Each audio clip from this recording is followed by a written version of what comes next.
Welcome to another tutorial. Thank you for always staying tuned. To my returning subscribers and to my new subscribers, thank you for hitting the like button, sharing and commenting and subscribing to my channel. Today we are going to be making a neck sleeve design, a very simple neck sleeve design.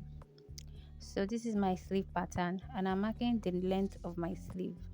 The length of my sleeve is 17, but I'm marking 16 on the pattern and I'll be squaring it to cut it out.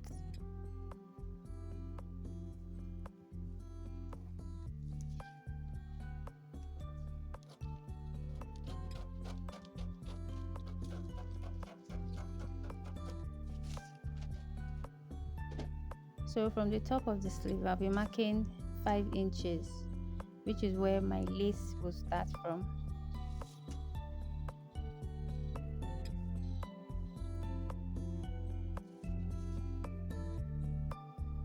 I'm labeling my pattern where the flare will be and where the net lace will start from. So you divide your pattern.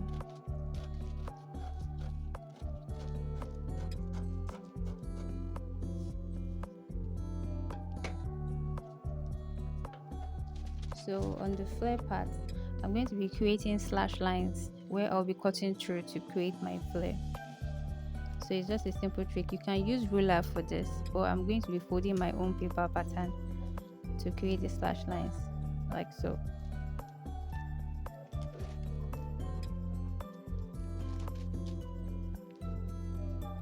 Please do label where the top and bottom will be.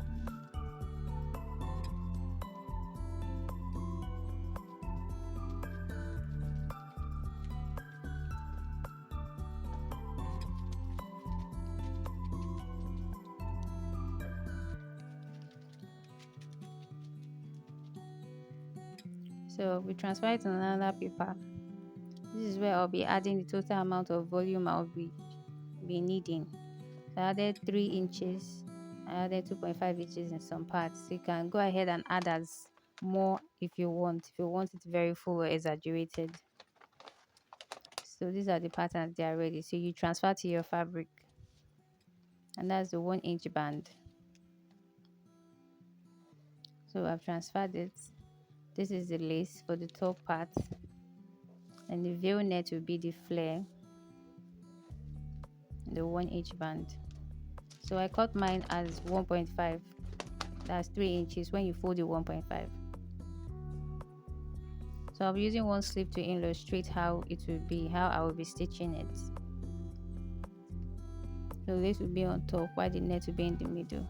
And please do take note that if you want volume or firmness on the net, that's the middle part, you can add organza, you can add a hard net, and you can even triple your net. But I will be using just one layer of net for this sleeve, but you can end up tripling your net if you want to make the fullness firm. So you can gather it or pleat it. So I'll be pleating my own flare. So this is how I'll be joining it. I'll be joining the lace on top, then I'll pleat the end, that's the bottom part, and this is how it is. Please do iron your stitches when you are done stitching. So I went further to add more design by creating frills. Just cut a stripe, then gather the middle, then create your frills. With top stitching it on those stitch lines. And when you are done, please do press your seams. And this is the result of this sleeve. So I went ahead to go and join it to my dress. And at the end of the sleeve, that's where your sleeve stop. If you want it fitted, you can end up taking it inside, but I made mine very free. As you can see, this is the outcome of it. Very beautiful and simple. I hope you learned something new today. Thank you for always staying tuned. Till next time.